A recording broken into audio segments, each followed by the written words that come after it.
บัดนี้เป็นครั้งที่80ตรงกับวันที่19กรกฎาคมพศ2569ข้าพเจ้าในรัตพงศ์มิตรเมืองรหัส017เป็นวาจาสาธยายพุทธมนต์และสาธยายธรรมถวายเป็นพุทธบูชาธรรมบูชาสังฆบูชาและเป็นอาจาริยบูชาแด่องค์ปู่ทวดและหลวงปู่ศิลาขอเทพเทวดาเจ้าทั้งหลายโปรดจงมาอนุโมทนาในการสวดสาธยายของข้าพเจ้านี้ขออนุภาพคุณพระรัตนตรัยครูบาอาจารย์และเทพเทวดาทั้งหลายโปรดจงประทานจิตของข้าพเจ้าเป็นสมาธิอันควรแก่การสวดสาธยายมนต์ต่อไป อะระหังสัมมาสัมพุทโธภะคะวาพุทธังภะคะวันตังอภิวาเทมิสวากขาโตภะคะวตาธัมโมธัมมังนัมมัสสามิสุปฏิปันโนภะคะวะโตสาวกสังโฆสังฆังนามามิบทสวดชุมนุมเทวดาสมมันตาจากาวาเรสวัตระคัจฉตุเทวตาสัทธมังมุนิราชสสนตุสักขะมุขตังสัทเทกาเมจารุเปทิริสิขารตาเตจันตริเขวิมานีทิเปรเตจักขะเมตารุวนาคาเนทิหาวัตถุมิเตเต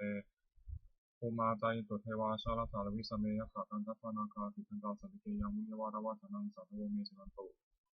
ธรรมสวนาคาโลอายัมพันตาธรรมสวนาคาโลอายัมพันตาธรรมสวนาคาโลอายัมพันตาบทสวดนามการสิทธิกถานโมตัสสะภะคะวะโตอะระหะโตสัมมาสัมพุทธัสสะนโมตัสสะภะคะวะโตอะระหะโตสัมมาสัมพุทธัสสะนโมตัสสะภะคะวะโตอะระหะโตสัมมาสัมพุทธัสสะบทสวดสัจจกิริยาคาถานาทิเมสรนังอัญญังพุทโธเมสรนังวรังเอเตนะสัจจวเชนะสุติเมหุสัพพทา นาทิเมสานังอัญญังธโมเมสารนังวรังเอเตนะสัจจาวชินะสุติเมหุสัพพทานาทิเมสารนังอัญญังสังโฆเมสารนังวรังเอเตนะสัจจาวชินะสุติเมหุสัพพทาบทสวดมหาสมัยสูตรเอวเมสุตังเอกังสัมยังภควาสักเกสุวิหารติกัปเปโอตุสมิมหาวเนมหาตาภิกขุสังเกนะสัพพิมจัปติหิโสติหิสัพพิเทวะอาหารตุหิทัสสนิจาโลกัสสะตุหิเทวตาเยปุยนะสัมมิติตาโหติพระองค์ตัสสะสัญญาภิกขุสัจจะ ทัตถโคจตุนังสุทธาวาสกายิกานังเทวานังเอตัตโหสียังโคภควาสังเกสุวิหารติกาปิโลตุสมิมหาวเนมหาตาภิกขุสังฆนาสติมัจจวัตถิภิกขุสัตถิสัพเพวะอรหันติทัสสนิจาโลกาภตุหิเทวตาเยปุยนะสัมมิติตาโหติภะคะวันตังสัญญาภิกขุสัจจะยานุนามยังปีเยนะภะคะวาเตนุปัสสังกามายามะปัสสังกามิตวะภะคะวะโตสัจเจปเจคาถาภาษาอิมาติอัตโคตาเทวตาสายทัพพินามาพะละวาปุริโสสัมมันชิตังวาปะหังมัสสาริยปัสสาตังวาปะหังสัมมิชยะเอวะเมวะสุทธาวะเสสุเทเวสุอันตาริตาภะคะวะโตปุระโตปะตุระหังสุอัตโคอัตโคตาเทวตาภะคะวันตังอภิวาเทตวะเอกมันตังอันตังสุเอกมันตังทิตาโขเอกาเทวตาภะคะวะโตสัจเจยุนะคังคัปปะสิมาสมโยปวานะสมิเทวะกายาสมาคาตาอาคาตัมหาอิมังธรรมะสมยังทักขิตาเยวะปะราชิตาสันติ อาตโขวปราเทวตาภควโตสันเกยิมัตงทัสสิตถาภควสมาทังสุติตังอัตโนสุกามกังสุสาริวะเนตานิกาเหตวานิทิยานิรัตติปันติติอาตโขวปราเทวตาภควโตสันเกยิมัตงทัสสิเชตวะกิลังเชตวะบลิคังทักกิลังโอหัจจวเมชาเตจันติสุขาวิมลาจักขุมตาสุขันตาสุเชนะคติอาตโขวปราเทวตาภควโตสันเกยิมัตงทัสสิเยกิติปังสรนังกัปปะเสนะเตตังสติอปายุหิมหายามรสังหินังเยวะกายามบริวารสันติติ อาตโกภควาภิกขุอันมาเตสีเยบุญนาภิกขุเนทัสสุโลกาภุสุเทวตาสนิปิตังภิกขุทัสสะนิยภิกขุสังฆะเยวิเตภิกขุเอเสมุติตามัทนังอนันโตสัมมาสัมพุทธาเตสัพพิภวันตานังอิตาวะธรรมเยวะเทวตาสนิปิตาอิสงสัยตัดเยเมเอตาระหิเยปิเตภิกขุเอภูริสังเกนะคตามัทนังอนันโตสัมมาสัมพุทธาเตสัพพิภวันตานังอิตาวะธรรมเยวะเทวตาสนิปิตาภูริสังเกสัยตัดเยเมเอตาระหิอาจิติสัมมิทเวเทวะกายนามานิจิตายิสัมมิทเวเทวะกายนามานิเทสิสัมมิทเวเทวะกายนามานิ ตังสุนันทาสตุกรรมนาสิโตตาปัสสิสัมมิติเอวัมเตโตเตภิกขุภควโตปัจจตุสงฆ์ภวายตถาคตสิโลกามนุกัสสามิยถาภูมาตถาสิตาเยสิตาคิริภพลังปะหิตตาสมาหิตาภูตุเสหวสันนินาลมหังสาวิสัมพิโนอัตถะตัสสะสุทธาวิปัสสนามนาวิลาปิโยปัจจเตภวาวเนกัจจวัตเวตตวามิสัทธาสาวกเกสัสเนเตเอวกายาภิกันตาเตมิชนะถาภิกขโวเตจาตวามะกรุงสุตวามุสาสัสนังเตสัพพะตุระหูยนะอมนุสานะสนังอภิริสิตาภะคุสังสามังคัสปะริภังเอเจสาสนังอมนุสานังมะสุเมติเกนะธรรมะคุสัสสะหุตาหง ตัสสะสัพพังอภิญญายาวะวะคิตวานะจักขุมาตตวามิสัทธาสาวกเกสัสเมระเตภวกายาภิกตาเตวิชาตัตโตโยหังคิตาวิสามิคิระหิอนุปุปปะโสสัตตสหสาวยะขาภูมากัปิตวัตวายติมโตชุติมโตวันนวันโตยิสัสสิโนมะธรรมนาภิกรมภิกขุนังสมิงวังชาสหสาหิมะวตายะขานะโตนิโนอิติมโตชุติมโตวันนวันโตยิสัสสิโนมะธรรมนาภิกรมภิกขุนังสมิงวังสาตาคิราติสหสายะขานะโตนิโนอิติมโตชุติมโตวันนวันโตยิสัสสิโนมะธรรมนาภิกรมภิกขุนังสมิงวัง อิเจเตโสรัสสะหาสายะขานันโตนิโนอิมโตชิริมโตนะมโตวิสัสสิโนมะคะมะนังกัมปุระสัมปุรัง เวสามิตาปัญจสตายฐานังโดนิโนอิติมโตชุติมโตวันนวโดยสัสสิโนมัทมนาจอมปุกนังสมิมุนังกุมพิโรราชาไคโกเวโบสันเวสนังพิโยนังสุตตาสังยคานังมิยุปสิติกุมพิโรราชาไคโกสมทัสสมิมุนัง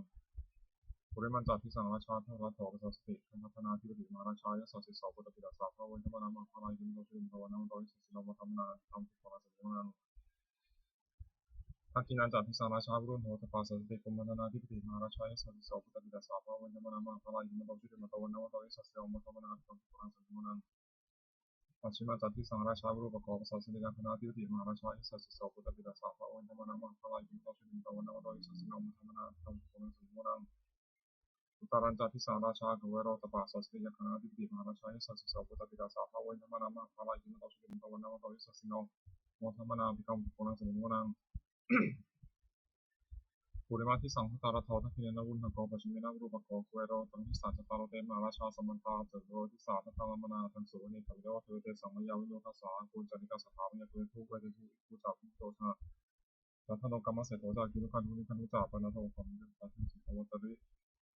เทวสุโตจมาตริทิตัสเสโนจักันทโทนารราชาชโนสโพ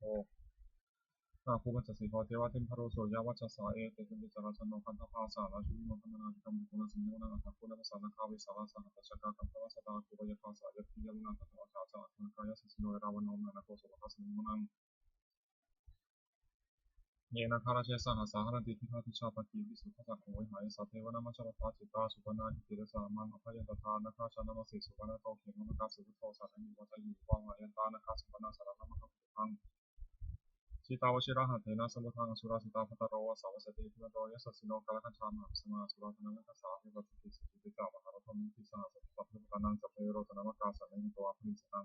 ราหุพุทธามุปาทมุสัมโยธานิพระเตวิปุณัสมิมุนังอาโปเตเทวาปฐวิจาเตชวายโยตตะขโมรุณาอุรุณาเทวาโสโมจายิสาสาสหเมตตากุณกายิกากุเทวายิสสิโนทัสสิเตสัพพะกายาสเทนะตอนิโนอิมตติเตมตวันโนตยิสสิโนมัทมนาอัตตมปุณัสมิมุนังเวทุจเทวาสหลีจาสมาจทเวยมาจันทสุบริสาเทวาจันทมคุบุรคิตาสุเวสุบริสาเทวาสุเวมคุบุรคิตานักขัตานิปุรคิตวากุมทาวะหะกาวสุนังวโสเสโตสัพพะปุริโตทัสสิเตสัพพะกายาสเทนะตอนิโนอิติมโตชุติมโตวันโนตยิสสิโนมัทมนาอัตตมปุณัสมิมุนังนาคาภูสาภูเทวาชาลมคิสิการิวะอริตกาตโรชาตาอุมาปุปานิคาสิโนวรุณาสหัตมาจาอัตตาจันนิชตาสุรยาจุดาภูอภูวสาวนิสิโนทัสเสเตทัสสะทากายาสัพเพนะตานิโนอิติมโตชุติมโตวันโนตยิสสิโนมัทมนาอัตตมปุณัสมิมุนังสมานามหาสมานามนุสามนุสุตมาจิตามรุสิกาภูอภูมโนภูสิกาถาภูนายเทวายจาริตวาสิโนภารคามหาภารคาภูวายสัสสิโนทัสเสเตทัสสะทากายาสัพเพนะตานิโนอิติมโตชุติมโตวันโนตยิสสิโนมัทมนาอัตตมปุณัสมิมุนังสุกาการุมหารุณาอังคุยคณะสาสนาโอทาตะกายหาปมุขาภูเทวาจักนาสัทธมัตตาหารกชามิสกาตยาสัสสิโนทัตยังกัปชุนโนยิสาตุสติทัสเสเตทัสสะทากายสัพเพนะโตนิโนอิติมโตชุติมโตวันโนโตยิสสิโนมัทมนาภิกขุปุณัสมิมุนังเขมิยาตุสิตายามากัตกาจายสัสสิโนสัมพินาคาวามาเสตาชุติยามาจัสวานิมานนาภคิโนอังคุถาภูปรานิตาทัสเสเตทัสสะทากายสัพเพนะโตนิโนอิติมโตชุติมโตวันโนโตยิสสิโนมัทมนาภิกขุปุณัสมิมุนังสัพเพเตทิวานิกายาสัพเพนะนะโตนิโนนามนุอายินาคันตุมิติเยสัตตาสะพระพุทธาสนมิติลังโอคาตินามันสังโอคาตินามานาสวังนักเขมุขตรังนาคังจันทวาสิตาติตังสุภามาพระมโตจาปุตตาอิทิมโรสาสนังปุระพิสาวจาสวะคาสิมิมุนังสาสะพระมาโลกานังมาพระมาพิริตติปปโนชุติมโตพิสมังกายโยอิสัสสิสาวทัสเสตัยสตาโคปะเจกาวะโสติโตเตสัจจามัชตวาคาหาริโตปะริวริโตเตจัสสัพเพอภิกันเตเสนเทเรสัพพมะเกมรัสนากามิปัสสะคณะสัมมติเนธาคณะธรรมะธาราคินังพุทธมัตถุวสมัตตาปริวาริธรรมโวปฏิสังโฆทินังอิติรุธรรมะสนุกัญญะสนิยเตสิปานินาตระมหาจัสสรังกัตวะนะเทระวังยะถาโพสโตมิโกธันยันโตสุวิชุโกตถาโสปจิตามติสัพพะเสวะเสตจัสสะพังติยาวะวะคิตวานะจัตตมาตะวะมิสัทธาสาวะเกสัสสเนระเตวะสนาภิกตาเตวิชนะตัพโตเตจาตปามะกรุงสุตวะพุทธาสัสนังวิตารัติปะกัมมุนิสังมวิชิโยสัพเพวิชิตาสังฆามาภิยติกายะสัสสิโนมตติสาธุเตมิสาวะเตชะเนสุตติบุษบุชามิบุตรวัดนโมปริสัตวะคเนมิยะอิบะคะวานโมปริสัตวะคเนมิยะอิบะคะวานโมปริสัตวะคเนมิยะอิบะคะวานวากว่าฉบับประชาชนสมเด็จพระมหาสมณเจ้ากรมพระยาวชิรยานวโรรสธรรมวิภาคประกาศคำสอนทำอยู่การามาสองอย่างหนึ่งสติความรู้ได้สองสัมปชัญญะความรู้ตัวทำเป็นโลกบัณฑิตคุ้มครองโลกสองอย่างหนึ่งที่ติดความละอายแก่ใจสองปฏิบัติความเป็นตัว มันทำให้งาม2อย่าง1อาทิความอดทน2สนจากความเสงี่ยมบุคคลหาได้ยาก2อย่าง1บุปการีบุคคลผู้ทำบุปการะก่อ2กตัญญูกตเวทีบุคคลผู้รู้อุปการะที่ทำแล้วตอบแทนตีกาคือหมวด3รัตนะ3อย่างพระพุทธ1พระธรรม1พระสงฆ์1พระผู้สอนให้ปฏิบัติชนผู้ชอบด้วยกายวาจาใจตามพระธรรมวินัยที่ท่านเรียกว่าพระพุทธศาสนาชื่อพระพุทธเจ้า2พระธรรมวินัยที่เป็นคำสอนของท่านชื่อพระธรรม3หมู่ชนที่ฟังคำสอนของท่านและปฏิบัติชอบตามพระธรรมวินัยชื่อพระสงฆ์คุณของรัตนะ3อย่างพระพุทธเจ้ารู้ดีรู้ชอบด้วยพระองค์เองก่อนและสอนผู้อื่นรู้ตามด้วยพระธรรมย่อมรักษาผู้ปฏิบัติไม่ตกไปในที่ชั่วประสงค์ปฏิบัติชอบตามคำสอนของพระพุทธเจ้าและสอนผู้อื่นการทำตามด้วยอาการที่พระพุทธเจ้าทรงสั่งสอน3อย่าง1ทรงสั่งสอนเพื่อใจผู้ฟังรู้ที่เห็นจริงทำที่คนรู้คนเห็น2ทรงสั่งสอนในเหตุผู้ฟังตรงตามเห็นจริงได้3ทรงสั่งสอนเป็นอัศจรรย์คือผู้ปฏิบัติตามย่อมได้ประโยชน์โดยสมควรแก่ความปฏิบัติโอวาทของพระพุทธเจ้า3อย่าง1มาจากผู้เจริญคือพระพุทธเจ้าได้กาวาจาใจ2ประกอบสุจริตคือพระพุทธเจ้าได้กาวาจาใจ3ความใจของตนที่หมดจดจากเครื่องสมองใจลบผลเป็นต้นทุจริต3อย่าง1พระพุทธเจ้าได้กายและกายทุจริต2พระพุทธเจ้าได้วาจาและวจีทุจริต3พระพุทธเจ้าได้ใจและมโนทุจริตกายทุจริต3อย่างฆ่าสัตว์1ละช่อ1ประพฤติในกาม1วจีทุจริต4อย่างพูดให้1ผู้สอน4 1ผู้ปัญญา1ผู้เข้าใจ1มโนทุจริต3อย่างโลภเป็นของเขา1ปัญญาปองร้ายคน1ชักของคน1ทุจริต3อย่างนี้เป็นที่คนทำบุญแต่ละเสียสุจริต3อย่าง1ประพฤติชอบด้วยกายและกายสุจริต2ประพฤติชอบด้วยวาจาและวจีสุจริต3ประพฤติชอบด้วยใจและมโนสุจริตกายสุจริต3อย่างเว้นจากฆ่าสัตว์1เว้นจากละช่อ1เว้นจากประพฤติในกาม1วจีสุจริต4อย่างเว้นจากพูดที่1เว้นจากพูดส่อเสียด1เว้นจากคำหยาบ1เว้นจากพูดเพ้อเจ้อ1มโนสุจริต3อย่างไม่โลภในของเขา1ไม่พยาบาทวองร้ายเขา1ชอบตามครอง1สุจริต3อย่างนี้ผิดกฎธรรมคนประพฤติอกุศลมูล3อย่างรากเหง้าของอกุศลและกุศลมูลมี3อย่างคือโลภะอย่างที่1โทสะที่ประทุษร้ายเขา1โมหะหลงจริง1เมื่ออกุศลมูลเหล่านี้โลภะโทสะโมหะพอดีอยู่แล้วอกุศลอื่นที่ไม่เกิดขึ้นก็เกิดขึ้นที่กำลังจะว่าขึ้นถึงนั้นคนละเสียกุศลมูล3อย่างรากเหง้าของกุศลและกุศลมูลมี3อย่างคืออโลภะไม่อยากได้1อโทสะไม่คิดประทุษร้ายเขา1อโมหะไม่หลง1ถ้ากุศลมูลเหล่านี้อโลภะโทสะโมหะพอดีอยู่แล้วส่วนอื่นที่ไม่เกิดขึ้นก็เกิดขึ้นที่กำลังจะมากขึ้นอย่างนั้นควรให้เกิดมีสันดานพระพุทธศาสนาบัญญัติข้อที่สัตบุรุษตั้งไว้3อย่างการสละสิ่งของตนเพื่อเป็นประโยชน์แก่ผู้อื่น2ของชาติทั้งหมดเป็นวัยเว้นจากปีนี้การการ3มาตาปิฎกถาปฏิบัติมารดาบิดาของตนให้สุขอปันนกาปฏิปทาคือปฏิบัติไม่มี3อย่าง1มีพิยสังวรสำรวมศีล6คือตาหูจมูกลิ้นกายใจไม่ให้มีกายในเวลารู้ฟังเสียงของผู้หญิงลดทุกขโมลภารู้ธรรมรมด้วยใจ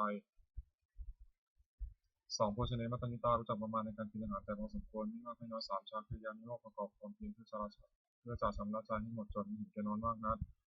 บุญกริยาวัตถุ3อย่างเสียงคือที่ตั้งแห่งการบำเพ็ญบุญด้วยบุญกริยาวัตถุย่อมมี3อย่าง1นามัยบุญสำเร็จกรรมจากทาน2ศีลนามัยบุญสำเร็จด้วยการรักษาศีล3ภาวนามัยบุญสำเร็จด้วยการเจริญภาวนา3มีลักษณะ3อย่างลักษณะที่เสมอกันแก่สังขารทั้งปวงด้วย3มีลักษณะตายรักก็เรียกแต่3อย่างอนิจจตาความเป็นของไม่ใช่2ทุกขตาความเป็นทุกข์3อนัตตาความเป็นของไม่ใช่ตนจตุกะคือหมวด4วิธีคือทำเป็นเครื่องเจริญ4อย่าง1สัพพุริสังเสวะครบท่านผู้รู้ชอบด้วยกายวาจาใจที่เรียกว่าสัตบุรุษ2สัทธรรมสวนาฟังคำสอนของท่านโดยเคารพ3เดือนโสวรสิกาติดตองให้รู้จักสิ่งนี้ช่วยโดยไว้ชอบ4ธรรมานุธรรมะปฏิปติก็คือธรรมสมควรแก่ธรรมซึ่งได้กรองอยู่แล้วจาก4 1ปฏิโลภะคือสาวาสะอยู่ในประเทศสมควร2สัพพุริสุสัญญาครบสัตบุรุษ3อัตตสัมมาปฏิที่ตั้งตนไม่ชอบ4ปุเพกตาปุญญาตาเป็นความเป็นผู้ได้ทำความเพียรความเป็นผู้ได้ทำความดีไม่ได้ฟังก่อนทำ4อย่างนี้ถูกต้องเราทำสู่ความเจริญอคติ4 1มันมีเพราะรักใคร่กันและฉันทะคติ2มีเพราะไม่ชอบการเล่นโทสะคติ3มันมีเพราะเกล่าวเรื่องโมหะคติ4มีเพราะกลัวเรื่องพยาคติอคติ4ประการนี้ไม่ควรประพฤติอันตรายของภิกษุสามเณรผู้บวชใหม่4อย่าง1อดทนคำสอนไม่ได้คือเบื่อต่อคำสั่งสอนที่เกียจทำตาม2เป็นคนเห็นแก่ปากแก่ท้องทนความอดอยากไม่ได้3เพื่อเพลินในกรรมคุณอยากให้สูงยิ่งขึ้นไป4รักผู้หญิงภิกษุสามเณรผู้หวังความเจริญแก่ตนควรระวังอย่าให้อันตราย4อย่างนี้มีได้1ประธานคือความเพียร4อย่างประธานคือความเพียร4อย่าง1สาวรประธานคือระวังไม่ให้บาปเกิดขึ้นในสันดาน2ปหานประธานคือละบาปคือพระ3ภาวนาประธานคือกุศลเกิดขึ้นในสันดาน4อนุรักษณประธานคือสัตว์ส่วนที่เกิดแล้วไม่เสื่อมความเพียร4อย่างนี้เป็นความเพียรชอบคุณประกอบที่มีในตนอธิษฐานธรรมคือธรรมที่ควรตั้งไว้ในใจ4อย่าง1ปัญญาต้องรู้สิ่งควรรู้2สัจจะความจริงใจคือประพฤติสิ่งใดก็ให้ได้จริง3สังฆาสละสิ่งที่เป็นข้าศึกแก่ความจริงใจ4อุปสมะสงบใจจากสิ่งที่เป็นข้าศึกแก่ความสงบอิทธิบาทคือคุณเครื่องให้สำเร็จความประสงค์4อย่าง1ฉันทำเอาใจรักใคร่ในสิ่งนั้น2พยายามเพียรขอบสิ่งนั้น3จิตตะเอาใจฝักใฝ่ในสิ่งนั้นไม่วางธุระ4ที่มัง3มันคือการพิจารณาเหตุผลในสิ่งนั้นคุณ4อย่างนี้มีบริบูรณ์แล้วอาชญะบุคคลถึงสิ่งต้องประสงค์ซึ่งอยู่วิสัยควรทำความไม่ประมาทในที่สิสถาน 1. ในการละกายทุจริตประพฤติกายสุจริต 2. ในการละวจีทุจริตประพฤติวจีสุจริต 3. ในการละมโนทุจริตประพฤติมโนสุจริต 4. ในการละความผิดทำความผิดถูกอย่างหนึ่ง ระวังใจไม่ให้กำหนัดในอารมณ์เป็นที่ตั้งแห่งความกำหนัด 2. ระวังใจไม่ให้ขัดเคืองในอารมณ์เป็นที่ตั้งแห่งความขัดเคือง 3. ระวังใจไม่ให้หลงในอารมณ์เป็นที่ตั้งแห่งความหลง 4. ระวังใจไม่ให้มัวเมาในอารมณ์เป็นที่ตั้งแห่งความมัวเมาปาริสุทธิศีล 4. ปาฏิโมกขสังวรสำรวมในปาฏิโมกข์เป็นข้อที่พระพุทธเจ้าห้ามทำตามข้อที่พระองค์อนุญาต 2. อินทรีย์2. วาสนาอินทรีย์ 6. คือตาหูจมูกลิ้นกายใจไม่ให้ยินดีร้ายในวันไหนรูปฟังเสียงกลิ่นรสถูกต้องบรรลุธรรมลมด้วยใจ 3. วชิวะปาริสุทธิได้ชื่อความชอบไม่หลอกลวงเขาเลี้ยงชีวิต 4. ปัจจยปัจจเวคขณะพิจารณาเสกก่อนจึงวนพบปัจจัย 4. คือจีวรมิถบาทเสนาสนะและเภสัชเป็นบริโภคย้อนหาอารักขกรรมฐาน 4. 1. พุทธานุสติเป็นคุณเพื่อเจ้าที่มีในพระองค์ในทรงก็คือผู้อื่น 2. เมตตาแผ่ในคือจิตพิจารณาสัตว์ทั้งปวงสุขข้างหน้า 3. สุภาพพิจารณาบ้านใครตนและผู้อื่นที่มีเป็นงาม 4. มโนสติมีความตายชีวิตในตนกรรมฐาน 4 อย่างนี้ควรเจริญเป็นนิจพรหมวิหาร 4. 1. เมตตาความรักใคร่ปรารถนาใช้ไม่สุข 2. กรุณาความสงสารช่วยคนทุก 3. มุทิตาความพอยินดีเมื่อผู้อื่นได้ดี 4. เบียดขาความบังเฉยไม่ได้ใจไม่เสียใจเมื่อผู้อื่นทำวิบัติ 4. อย่างนี้เป็นเครื่องอยู่ของผู้ใหญ่สติปัฏฐาน 4. 1. กายานุปัสสนา 2. เวทนานุปัสสนา 3. จิตานุปัสสนา 4. ธรรมานุปัสสนาสติกำหนดพิจารณากายเวลาเราว่ากายนี้สังวรกายไม่ใช่สัตว์บุคคลตัวตนเราเขาเรียกกายานุปัสสนาสติกำหนดพิจารณาเวทนาคือสุขทุกข์อนุทุกข์ไม่สุขอารมณ์ว่าเวทนานี้ก็สักว่าเวทนาไม่ใช่สัตว์บุคคลตัวตนเราเขาเรียกเวทนานุปัสสนาสติกำหนดพิจารณาใจที่เศร้าหมองหรือผ่องแผ้วนาอารมณ์ว่าใจนี้สักว่าใจไม่ใช่สัตว์บุคคลตัวตนเราเขาเรียกจิตานุปัสสนาสติกำหนดพิจารณาธรรมที่มีกุศลหรือกุศลที่บังเกิดกับใจเป็นอารมณ์ว่าธรรมนี้ก็สักว่าธรรมไม่ใช่สัตว์บุคคลตัวตนเราเขาเรียกธรรมานุปัสสนาธาตุกรรมฐาน 4. ธาตุ 4. คือธาตุดินเรียกว่าดินธาตุธาตุน้ำเรียกว่าปอธาตุธาตุไฟที่เป็นชนธาตุธาตุลมเรียกว่าโยธาตุธาตุน้ำใดเนื้อสัตว์เข้มแข็งธาตุน้ำเป็นปฐวีธาตุปฐวีธาตุนั้นที่เป็นภายในคือผมขนเล็บฟันหนังเนื้อกระดูกเยื่อในกระดูกม้ามหัวใจตับคือไตปอดไส้ใหญ่ไส้น้อยอาหารใหม่อาหารเก่าธาตุนั้นมีลักษณะเอิบอาบธาตุนั้นเป็นอาโปธาตุอาโปธาตุนั้นที่เป็นภายในคือดีเสลดหนองเลือดเหนียวข้อน้ำตาเป็นมันน้ำลายน้ำมูกเป็นข้อมูดธาตุนั้นมีลักษณะร้อนธาตุนั้นเป็นเตโชธาตุเตโชธาตุนั้นที่เป็นภายในคือไฟที่กายให้อุ่นไฟที่กายโซโซไฟที่กายให้กระวนกระวายไฟที่เผาอาหารย่อยธาตุใดมีลักษณะพัดไปพัดมาธาตุนั้นเป็นวายโยธาตุวายโยธาตุนั้นที่เป็นภายในคือลมพัดขึ้นเบื้องบนลมพัดลงต่ำลมในท้องลมในไส้ลมพัดต่ำตัวลมในใจความพิจารณาความกำหนดพิจารณากายนี้ให้เห็นว่าเป็นอย่างมีธาตุสี่คือน้ำไฟลมชมุนอยู่ไม่ใช่เราไม่ใช่ของเราว่าธาตุกรรมฐานอริยสัจ 4 1 ทุกข์ 2 สมุทัยคือเหตุทุกข์เกิด 3 นิโรธความดับทุกข์ 4 มรรคคือข้อปฏิบัติให้ถึงความดับทุกข์ความไม่สบายกายไม่สบายใจได้ชื่อว่าทุกข์ของคนไม่ยากปัญหาความพยายามอยากได้ชื่อว่าสมุทัยความไม่เห็นทุกข์เกิดปัญหานั้นมีประเภท3คือตัณหาความอยากในอารมณ์ที่น่ารักใคร่เรียกว่ากามตัณหาอย่างหนึ่งตัณหาความอยากเป็นโน่นเป็นนี่เรียกว่าภวตัณหาอย่างหนึ่งตัณหาความอยากไม่เป็นโน่นเป็นนี่เรียกว่าวิภวตัณหาอย่างหนึ่งความดับตัณหาที่สิ้นเชิงทุกข์กับหมดได้ชื่อว่านิโรธเพราะเป็นความดับทุกข์ปัญญาเห็นชอบว่าสิ่งนี้ทุกข์สิ่งนี้เหตุทุกข์เกิดสิ่งนี้ทางเกิดความดับทุกข์ได้ชื่อว่ามรรคเพราะเป็นข้อปฏิบัติให้เกิดความดับทุกข์มรรคนั้นมีองค์8ประการคือปัญญาเห็นชอบหนึ่งดำเนินชอบหนึ่งเจรจาชอบหนึ่งทำการงานชอบหนึ่งวิชิตชอบหนึ่งความชอบหนึ่งตั้งสติชอบหนึ่งเป็นใจชอบหนึ่งการจักรหมวด5นันตริยกรรมห้าม1มาตุภาคข้ามบรรดา2ปิตุภาคข้ามบิดา3อนันตภาคข้ามพ่ออาหาร4เป็นตัวบาปทำร้ายพระพุทธเจ้าทำร้ายพระพุทธเจ้าจนถึงยังพระโลหิตให้เข้าขึ้นไป5สังฆเพศยัง2แตกจากการกรรม5อย่างนี้เป็นบาปอนัตสุดห้ามสวรรค์นิพพานพระนิพพานประชิตของผู้ถือพระพุทธศาสนาห้ามไม่ทำเด็ดขาดอภิหาปัจเจเวก1ควรพิจารณาทุกวันว่าเรามีความแก่เป็นธรรมดาไม่รู้ความแก่ไปได้2ควรพิจารณาทุกวันว่าเรามีความเจ็บเป็นธรรมดาไม่รู้ความเจ็บไปได้2ควรพิจารณาทุกวันว่าเรามีความตายเป็นธรรมดาไม่รู้ความตายไม่ได้4ควรพิจารณาทุกวันว่าเราจะต้องพัดพลาดจากของรักของชอบใจทั้งสิ้น5ควรพิจารณาทุกวันว่าเรามีกรรมของตัวเราจะมีจากให้ดีทำเพื่อกับชั่วเมสาราชาคณะธรรมคือทำความกล้าหาญ5อย่าง1ศรัทธาเชื่อถึงคุณเชื่อ2ศีลรักษากายวาจาให้เรียบร้อย3ทำสัจจะความเป็นผู้ศึกษามาก4วิริยารัมภะภารมความเพียร5ปัญญารบรู้สิ่งควรรู้องค์เห็นพิสูจน์ใหม่5อย่าง1สำรวมในพระปาฏิโมกข์เป็นข้อที่พระเจ้าห้ามทำตามข้อที่ทรงอนุญาต2สำรวม4คือระวังตาหูจมูกลิ้นกายใจไม่ให้ยินดีร้ายครอบงำได้ในเวลารูปเพื่อตามต้น3ความเป็นคนไม่กระเดิดเฮฮา4อยู่ในเสนาสนะสงัด5มีความเห็นชอบพิสูจน์ใหม่คนตั้งอยู่ทำ5อย่างนี้องค์ธรรมก็คือนักเทศ5อย่าง1แสดงธรรมไปโดยลำดับไม่ตัดละที่ขาดความ2ให้ผลที่นำให้ความเข้าใจ3ตั้งใจเมตตาปรารถนาให้เป็นประโยชน์แก่ผู้ฟัง4ไม่แสดงธรรมให้เห็นแก่ลาภ5ไม่แสดงธรรมกับคนและผู้อื่นหรือว่าไม่ให้คนเสียสิ่งผู้อื่นสุขผู้ได้ธรรมก็คือคุณตั้งองค์ให้อย่างนี้เป็นต้นธรรมะสวรรค์ที่2ครั้งที่2การฟังธรรม5อย่าง1ผู้ฟังธรรมย่อมได้ฟังสิ่งที่เคยฟัง2สิ่งใดได้เคยฟังแล้วแต่ไม่เข้าใจชัดย่อมเข้าใจถึงนั้น3ความถูกปฏิเสธได้4ความถูกต้องได้5ทำให้ความต้องสงสัย พละคือทำเป็นกำลัง5อย่าง1ศรัทธาความเชื่อ2วิริยะความเพียร3สติความนึกได้4สมาธิความตั้งใจมั่น5ปัญญาความรอบรู้4 5เขาเรียกความเพียรของตนนิวรณ์5ทำมันกั้นจิตไม่ให้บรรลุความดีเรียกว่านิวรณ์5อย่าง1พอใจรักใคร่ในอารมณ์ที่ชอบใจมีรูปเป็นต้นเรียกกรรมฉันทะ2ปองร้ายผู้อื่นเรียกพยาบาท3ความคิดของตัวและเพิ่มเรียกจิตมิทะ4ฟุ้งซ่านและรำคาญเรียกจิตจักขุกุจจะ5ดังนี้ที่ตรงหน้าเรียกวิจิกิจฉาขันธ์5กายกับใจนี้แบ่งออกเป็น5กองด้วยขันธ์5 1รูป2เวทนา3สัญญา4สังขาร5วิญญาณธาตุ4คือดินน้ำลมประชุมกันเป็นการนี้เรียกว่ารูปความรู้สึกอารมณ์ว่าเป็นสุขคือสบายกายสบายใจหรือเป็นทุกข์คือไม่สบายกายไม่สบายใจหรือเฉยๆคือไม่ทุกข์สุขเรียกว่าเวทนาความจำได้หมายรู้คือจำรูปเสียงกลิ่นรสโผฏฐัพพะอารมณ์ที่เกิดกับใจเรียกว่าสัญญาเจตสิกธรรมคืออารมณ์ที่เกิดกับใจเป็นส่วนที่เรียกกุศลมีส่วนชั่วเรียกกุศลมีส่วนราคะไม่มีวิชวลอัพยากฤิเรียกว่าสังขารความรู้ว่าอารมณ์ในเวลาเมื่อรูปมากระทบตาต้นเรียกว่าวิญญาณขันธ์นี้เรียกว่านามรูปเวทนาสัญญาสังขารวิญญาณรวมเข้าเป็นนามรูปรวมเป็นรูปชาติคือมโนคารวะ6อย่างความเพ้อเพ้อในพระพุทธเจ้า1ในพระธรรม1ในพระสงฆ์1ในความศึกษา1ในความไม่ประมาท1ในปฏิสัมพันธ์คือความประสัย1สุดผลทางคารวะ6ประการนี้สารนี้ทำ6อย่างทำที่ตั้งแห่งความไม่เลิกถึงเรียกสารนี้ทำ1อย่างคือ1ข้าพเจ้าตั้งกายกรรมประกอบด้วยเมตตาในเพื่อที่สุดสำเร็จทางต่อหน้าและต่อหลังคือชื่อของปฏิบัติของการเมตตามีพยานที่สุดทั้งต้นด้วยจิตเมตตา2ข้าพเจ้าวจีกรรมประกอบด้วยเมตตาในเพื่อที่สุดสำเร็จทั้งต่อหน้าและต่อหลังคือชื่อของปฏิบัติของการด้วยวาจาเช่นกล่าวสอนต้นด้วยจิตเมตตา3ข้าพเจ้ามโนกรรมประกอบด้วยเมตตาในเพื่อที่สุดสำเร็จทั้งต่อหน้าและต่อหลังโดยคิดแต่สิ่งที่เป็นประโยชน์แก่เพื่อนกัน4แบ่งภาระที่ตนได้มาแล้วโดยชอบทำให้แก่เพื่อนที่สุขสำเร็จไม่ห่วงไว้บริโภคจำเพาะผู้เดียว5รักษาศีลบริสุทธิ์เสมอกันกับเพื่อนที่สุขสำเร็จอื่นๆในตนที่เพียงแต่ผู้อื่นของทำร่วมกันกับที่สุขสำเร็จอื่นๆไม่ว่ากับใครๆเขามีความผิดกันทำอย่างนี้ทำทั่วพุทธให้เป็นที่รักที่เคารพของผู้อื่นเป็นไปด้วยความสงเคราะห์กันและกันเป็นไปด้วยความไม่ว่ากันและกันเป็นไปด้วยความพร้อมเพรียงอย่างเดียวกันอายตนะภายใน6ตาหูจมูกลิ้นกายใจอินทรีย์6เขาเรียกอายตนะภายนอก6รูปเสียงกลิ่นรสโผฏฐัพพะคืออารมณ์ที่มาถูกต้องกายธรรมคืออารมณ์ที่เกิดใจอารมณ์6เขาเรียกวิญญาณ6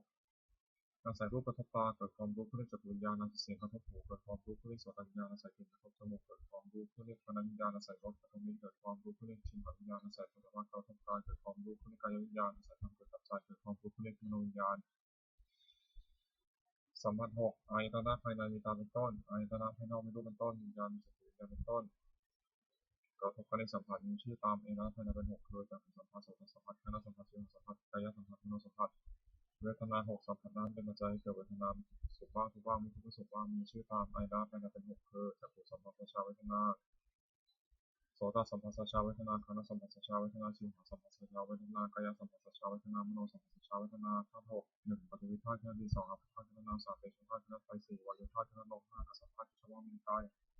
6วิญญาณธาตุคือความรู้อะไรได้สัตตกะคือหมวด7อปาริหานิยธรรม7อย่างทำให้ที่ได้ให้ความเสื่อมไปความเจริญฝ่ายเดียวชื่อว่าอปาริหานิยธรรม7อย่างคือ1มันประชุมกันอย่างที่2เมื่อประชุมก็พร้อมพิงประชุมเมื่อประชุมก็พร้อมพิงกันเลิกพร้อมพิงเพื่อช่วยการทำกิจที่2จะต้องทำ3ไม่บัญญัติสิ่งที่พระพุทธเจ้าไม่บัญญัติขึ้นไม่ถอดสิ่งที่พระองค์ทรงบัญญัติไว้แล้วสมณะศึกษาอยู่ในสิกขาบทตามที่พระองค์ทรงบัญญัติไว้4ภิกษุเหล่าใดเป็นผู้ใหญ่เป็นประธานในสงฆ์เคารพนับถือภิกษุเหล่านั้นเชื่อฟังพระธรรมของท่าน5ไม่ร่วมหน้าเกิดความอยากที่เกิดขึ้น6มีในเสนาสนะป่า7ตั้งใจว่าเพื่อภิกษุสามเณรซึ่งเป็นผู้มีศีลซึ่งยังไม่มีสารวาทถอยมาที่มาแล้วของภิกษุทำ7อย่างนี้ตั้งอยู่ในผู้ใดผู้นั้นมีความเสื่อมเลยมีแต่ความเจริญฝ่ายเดียวอริยสัจ7ทรัพย์คือคุณความดีที่มีสันดานอย่างประเสริฐที่อริยสัจมีอย่างคือ1ศรัทธาเชื่อถึงคุณเชื่อ2ศีลรักษากายหัวใจให้เป็น3มีความไม่ประมาททุจริต4โอตปาสะดุ้งตัวระบาด5ทำสัจจะความเป็นคนเพียรที่1ความมามากคือจับทรงความรู้สึกระบาดพยามาก6จาค่าสละให้การสิ่งของตนแก่คนในปัญเจตปัญญารับรู้สิ่งที่เป็นประโยชน์และไม่เป็นประโยชน์สัพพุริสธรรม7อย่างธรรมของสัตตบุรุษเรียกว่าสัพพุริสธรรมมี7อย่างคือ1ธรรมนิตาความรู้จักเหตุที่รู้จักว่าสิ่งนี้เป็นเหตุสุขสิ่งนี้เป็นเหตุทุกข์2อัตตนิตาความรู้จักผลที่รู้จักว่าสิ่งเป็นผลเหตุนี้เป็นผลเหตุอันนี้3อัตตนิตาความรู้จักคนว่าเราว่าเราชอบสกุลและสัพพุริสมบัติบริวารความรู้และคุณธรรมเพียงเท่านี้นับเป็นตนให้สมควรแก่ที่อย่างไร4มัตตนิตาความรู้ประมาณในการแสวงหาเพื่อให้ชีวิตแต่ความไม่ชอบและรู้จักประมาณการบริโภคแต่สมควร5การนิตาความรู้จักการเวลาสมควรในอันประกอบอยู่ในนั้น6ปริสันนิตาความรู้จักประชุมชนในกิริยาที่ต้องทำที่ตอบประชุมชนนั้นว่าหมู่นี้ที่เข้าไปหาจะต้องทำอะไรอย่างนี้จะต้องพูดอย่างนี้ต้น7ปุคละปรปรานิตาความรู้จักเรื่องบุคคลว่าผู้นี้คนดีคนพบผู้นี้คนไม่ดีคนพบเป็นต้นสัพพุริสธรรมมี7อย่าง1สัตตบุรุษประกอบด้วยธรรม7ประการคือมีศรัทธามีความไม่ต่อบาปมีความโกรธต่อบาปคนนี้ เป็นคนได้ยินได้ฟังมากเป็นคนมีความเพียรเป็นคนมีสติมั่นคงเป็นคนมีปัญญา2จะปรึกษาสิ่งใดกับใครๆก็ไม่ปรึกษาเพื่อจะหรือเป็นตัวและผู้อื่น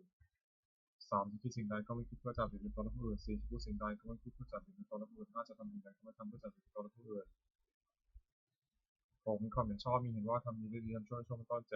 7ให้ทานโดยเคารพคือเอื้อเฟื้อแก่ของที่ตัวให้และรับทานนั้นไม่ทำอาการขึ้นเสียพบตรง7 1สติความเลือกได้2ธรรมะวิจยะความสอดส่องธรรม3วิริยะความเพียร4ปีติความมีใจ5ปัสสติความสงบใจและอารมณ์6สมาธิความตั้งใจมั่น7อุเบกขาความวางเฉยเรียกตามประเภทว่าสติสัมโพชฌงค์เป็นลำดับจนถึงอุเบกขาสัมโพชฌงค์อัตถกะขมวด8แล้วก็ทำ8ทำที่ครอบงำสัตว์โลกอยู่และสัตว์โลกย่อมเป็นไปตามธรรมะเรียกว่าโลกธรรมนั้นมี8อย่างคือนิราช1นิราช1นิราช1นิราช1นิราช1สัตว์1สุขทุกข์1ในโลกธรรม8ประการนี้อย่างหนึ่งเกิดขึ้นคนชินมาว่าสิ่งนี้เกิดขึ้นแก่เราแต่ว่ามันไม่เที่ยงทุกข์มีความแปรปรวนเป็นธรรมดาควรรู้ตามที่เป็นจริงอย่าให้มันครอบงำจิตได้คืออย่าอยู่ในส่วนที่ปรารถนาอยู่ร้ายในส่วนที่ไม่ปรารถนา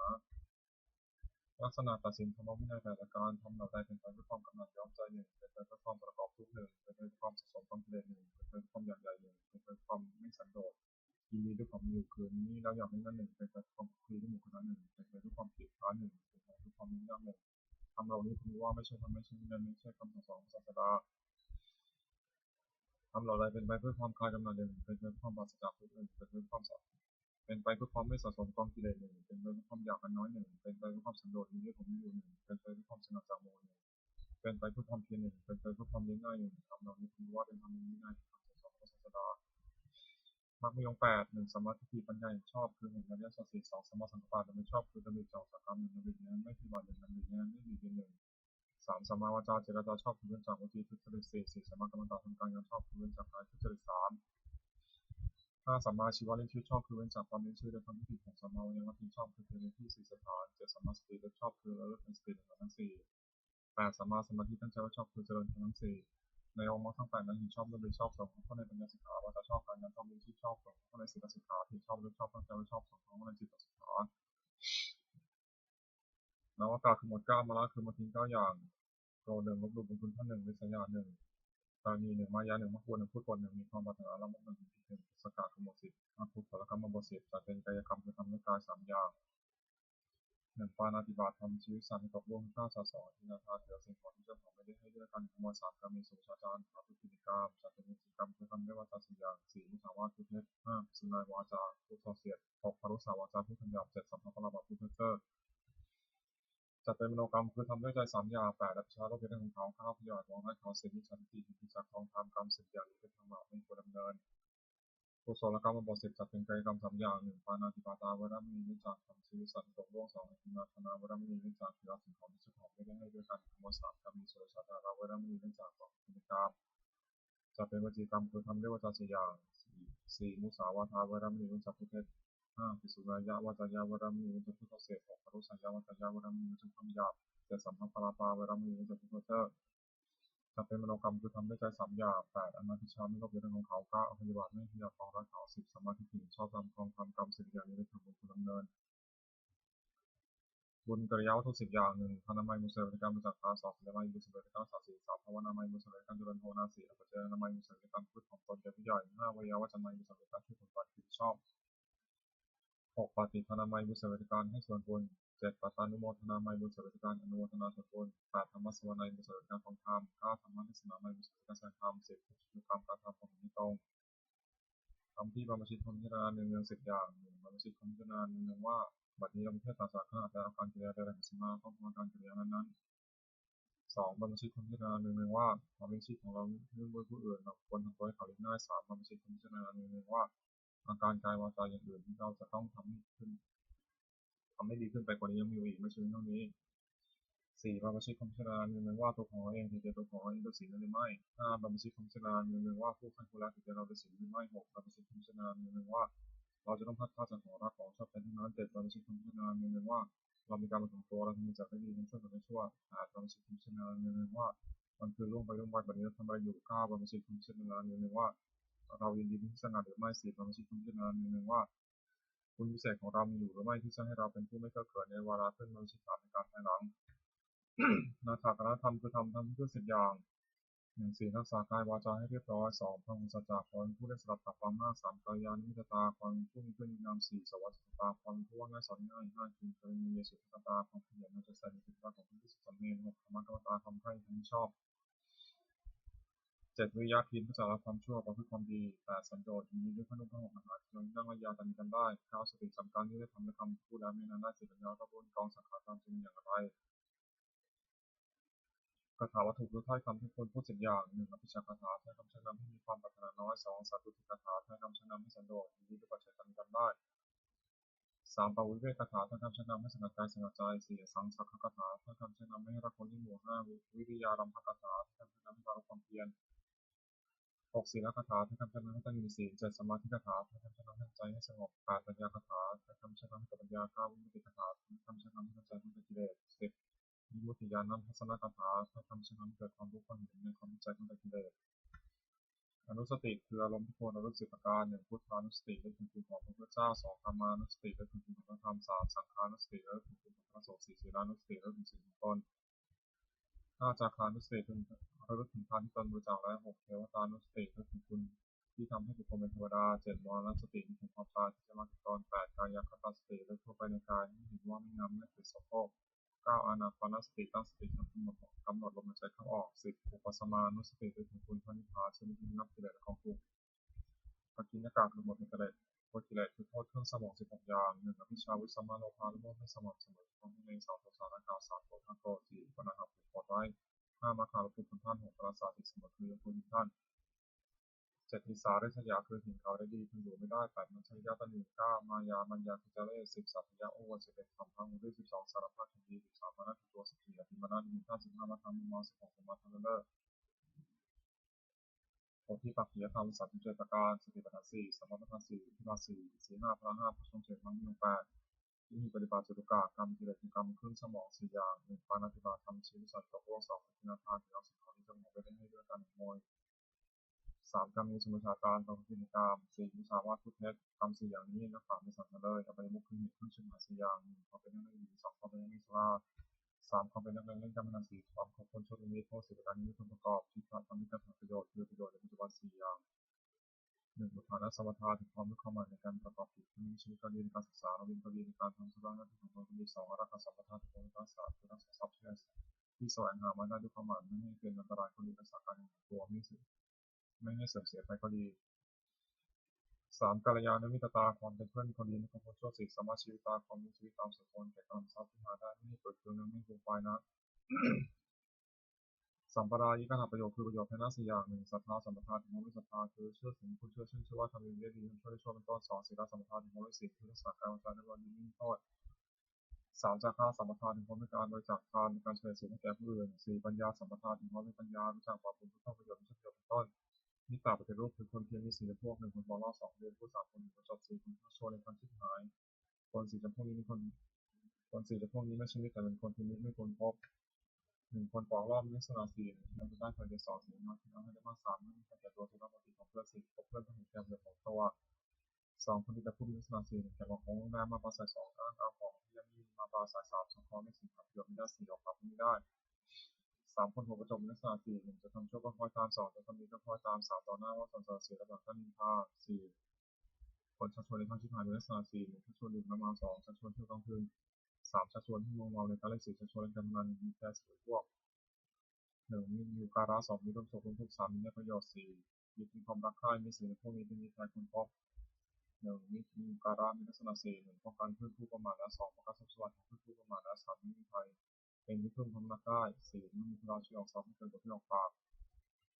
2มีร่วมสุขร่วมทุกข์มีลักษณะ4 1เสียความรักของตนแก่เพื่อน2ติดความรักของเพื่อนไม่แพร่งพราย3ไม่รักยิ่งเดียววิบัติ4แม้ชีวิตการสละแทนได้3มีแง่ประโยชน์มีลักษณะ4 1ห้าไม่ทำความชั่ว2แนะนำให้ตั้งอยู่คนดี3ให้ฟังถึงเคยฟัง4บอกสอนให้ มีความรักใคร่ในลักษณะ4 1ทุกข์ด้วย2สุขด้วย3โต้เถียงคนอื่นที่ผิดเพี้ยนเพื่อน4รับรองคนอื่นรับรองคนที่พูดสรรเสริญเพื่อน3ฆ่าวัตถุ4อย่าง1ทานให้ต่อสิ่งของคนแก่ผู้อื่นคนให้ทาน2ปิยวาจาเจรจาวาจาที่หวาน3นัตจริยาบางผู้สิ่งที่ประโยชน์แก่ผู้อื่น4สมานัตตาความเป็นคนมีตนเสมอไม่ถือตัวคุณทั้ง4อย่างนี้เป็นเครื่องยึดเหนี่ยวใจของผู้อื่นไม่ได้สุขของขนาด4อย่าง 1สุขเกิดแต่ความไม่ทราบ2สุขเกิดแต่การจ่ายทรัพย์บริโภค3สุขเกิดแต่ความไม่ต้องมีหนี้4สุขเกิดแต่ประกอบการงานที่ปราศจากโทษความปรารถนาของบุคคลในโลกที่สมหมายด้วยยากสี่อย่าง1ขอสมบัติจงเกิดมีแก่เราโดยความชอบ2ขอยศจงเกิดมีแก่เรากับญาติพวกพ้อง3ขอเราจงรักษาอายุยืนนาน4เมื่อสิ้นชีพแล้วขอเราจงเกิดในสวรรค์ทำเป็นเหตุเพิ่ม ทำเป็นเหตุให้สมหมายมีอยู่4อย่าง1ศรัทธาสัมปทาถึงความรู้ศรัทธา2ศีลสัมปทาถึงความรู้ศีล3จาคะสัมปทาถึงความไม่รู้จักทาง4ปัญญาสัมปทาถึงความปัญญาคุณมั่งคั่งจะตั้งอยู่นานไม่ได้เพราะสถาน4 1ให้แสวงหาวัสดุที่หายแล้ว2ให้บูรณะวัสดุที่ค้ำค่า3ไม่รู้จักประมาณในการบริโภคสมบัติ4ทั้งสตรีและบุรุษที่4ที่เป็นแม่เงินพ่อเรือนผู้หวังจะดำรงตระกูลควรเว้นสถาน4ประการที่4และธรรมของคารวะ4สัจจะสุจริตการ2ธรรมรู้จักของตน3ประโยชน์ตน4จาคะสละให้ประสิ่งของตนแก่คนที่คนในบ้านมีประสิทธิภาพประโยชน์แต่การทำข้อ5อย่างส่วนงานของข้อได้มีที่ชอบแล้ว1เป็นตัวมารดาบิดาบุตรภรรยาบัพให้เป็นสุข2เป็นเพื่อนฝูงเป็นสุข3บำบัดอันตรายที่เกิดแต่เหตุต่างๆ4ทำบุญให้อย่างคือของกายอย่าไปทีสงเคราะห์ญาติของใครอย่าไปทีทอดแขกของควายที่ความเป็นปฏิทำบุญผู้ตายมองงูและสกีถวายเป็นหลวงมีพระเสียความเป็นต้นประธานเทวดาพีทำบุญเทวดา5บริจาคทานในสมณพราหมณ์ผู้เป็นผู้ชอบศีล5 1ปานาติปาตาวรามณีเว้นจากทำชิ้นสัตว์ตกร่วมไป2อธินาทานาวรามณีเว้นจากถือเอาสิ่งของที่กระถองไม่ได้ให้ด้วยการขโมย3กาเมสุมิชฌาจาราวรามณีเว้นจากเป็นกาม4มุสาวาทาวรามณีเว้นจากพิเทศ5สุราเมรัยยมัชฌัปปมาทฐานาวรามณีเว้นจากดื่มน้ำเมาคือสุราและเมลัยอันเป็นที่ตั้งแห่งความประมาท4 5ประการนี้ขนาดโทสะนี้วิชาวรรณวิชาคือการค้าขายไม่ชอบทำ5อย่าง1ค้าขายที่ปราหาร2ค้าขายมนุษย์3ค้าขายสัตว์เป็นสำหรับฆ่าผู้เป็นอาหาร4ค้าขายน้ำมัน5ขายยาพิษการค้าขาย5อย่างนี้เป็นข้อห้ามอุบาสกให้ประกอบ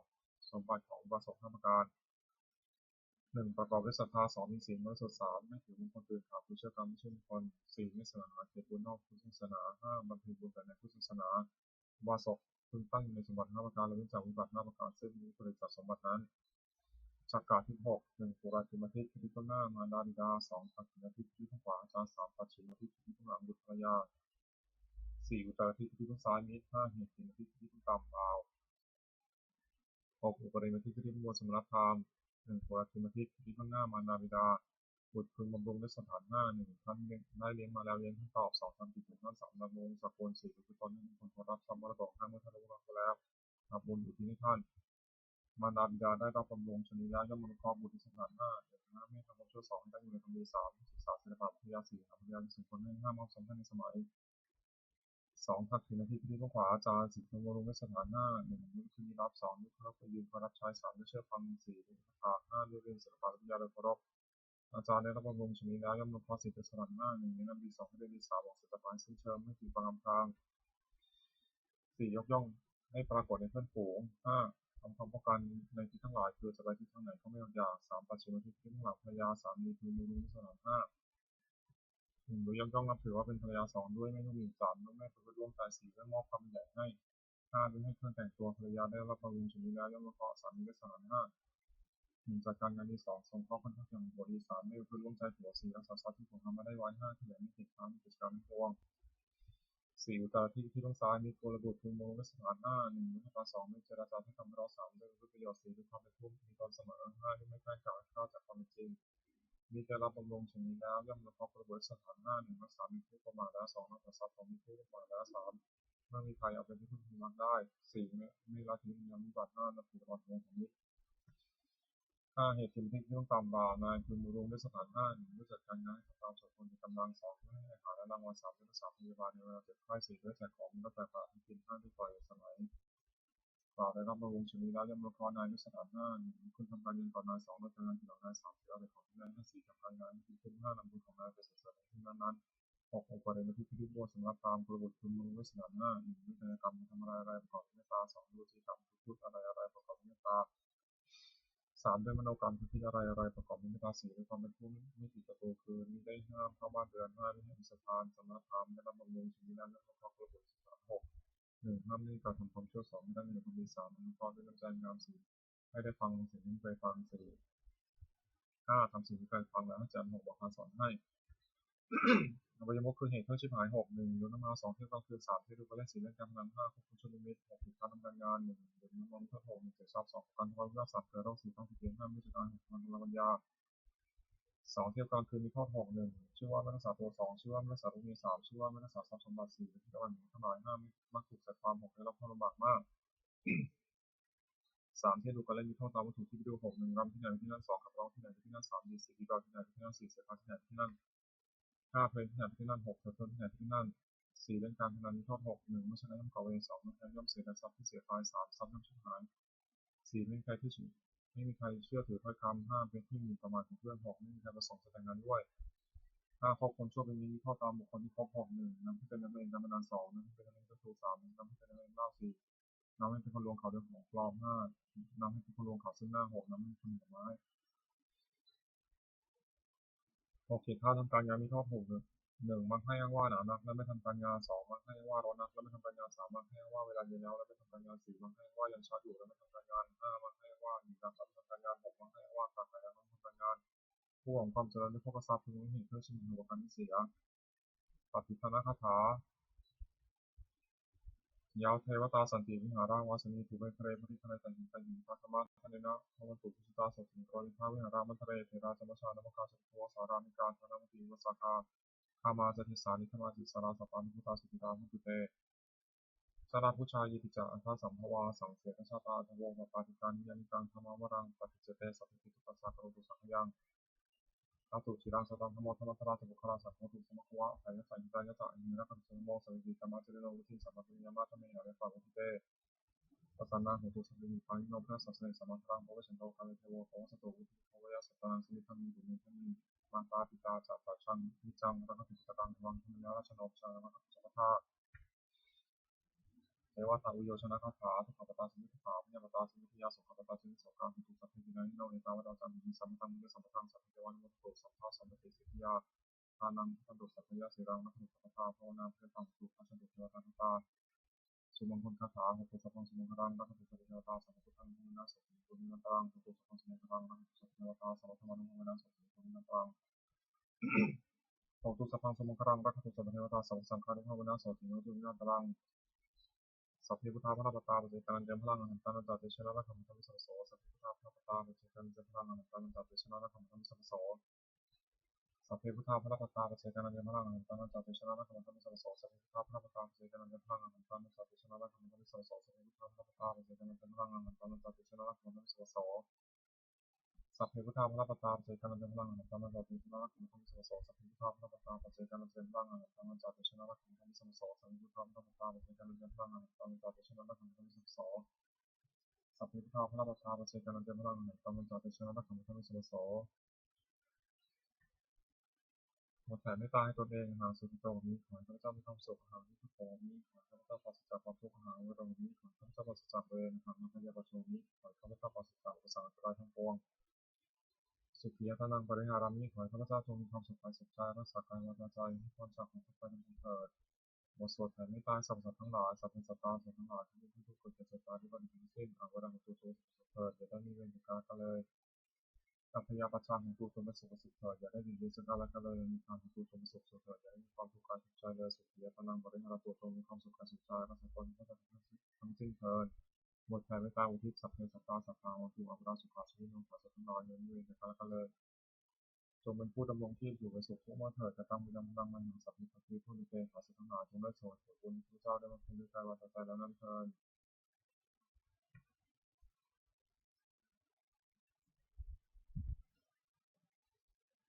ขอที่ทรงแห่งผลบุญกุศลนี้จงเป็นสังสริมงคลแก่พระเจ้าพระพักตร์แก่ทุกสงฆ์พระพระทั้งปวงที่แบ่งรายได้สุจริตมั่นคงเป็นสมมาอาชีพชอบธรรมคำว่าไม่มีบุตรอย่างยากจนขออย่าได้มีแก่พระเจ้า